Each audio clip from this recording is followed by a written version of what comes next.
আজকে শিববাড়ির মোড়ের উন্মুক্ত ছাত্র জনতা এই পর্যায়ে আপনাদের মাঝে বক্তব্য রাখবেন জাতীয় নাগরিক পার্টি এনসিপির কেন্দ্রীয় আহ্বায়ক কমিটির মুখ্য সমন্বয়ক আপসীন নেতা,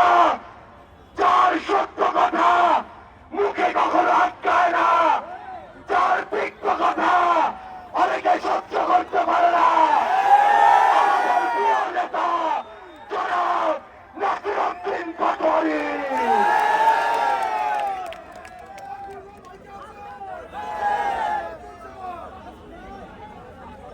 প্রিয় খুলনাবাসী, সম্মানিত খুলনাবাসী, জাতীয় নাগরিক পার্টির আহ্বায়ক কমিটির মাননীয় আহ্বায়ক এবং সদস্য সচিব, খুলনার কৃতি সন্তান তানজিল মাহমুদ, খুলনার কৃতি সন্তান মোল্লা রহমতুল্লাহ, খুলনার কৃতি সন্তান ওয়াহিদুজ্জামান,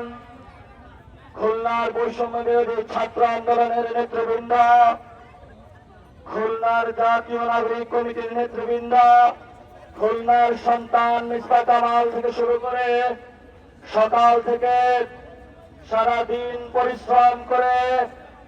আপনারা আজকে এখানে একত্রিত হয়েছেন যে একটি উদ্দেশ্য, সেটা হলো আমরা রাজপথে একসাথে ছিলাম, খুলনাতে আবার আমরা ঢাকার 5 তারিখের ন্যায় আজকে আবার একসাথ হয়েছি। আমরা এই সমাবেশের মধ্য দিয়ে জানান দিচ্ছি আমাদের শহীদের রক্ত যেখানে রঞ্জিত হয়েছে, আমাদের আহত ভাইদের যেখানে অঙ্গহানি হয়েছে, বাংলাদেশের আনাচে কানাচে যেখানেই থাকুক না কেন,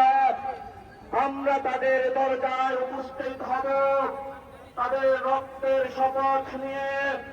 কবরের মাটির কসম নিয়ে আগামীর বাংলাদেশে যদি কেউ ফেসিবাদের নব্য পাহারাদার হতে চায়, আমরা ঐক্যবদ্ধভাবে ঠেকিয়ে দিতে প্রস্তুত থাকব।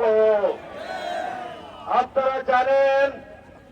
খুবই ভারাক্রান্ত মন নিয়ে বলছি, আজকে ঢাকাতে একজন ব্যবসায়ীকে পাথরের গোলা দিয়ে দিন দুপুরে বৃষ্টির মধ্যে উলঙ্গ করে রাস্তার মধ্যে যুবদলের সন্ত্রাসীরা থেতলিয়ে দিয়ে তাকে হত্যা করেছে। ব্যবসায়ী ভাইদের উদ্দেশ্যে বলবো, আপনারা এই 5 তারিখের পরে লন্ডনে সিরিয়াল করেছেন,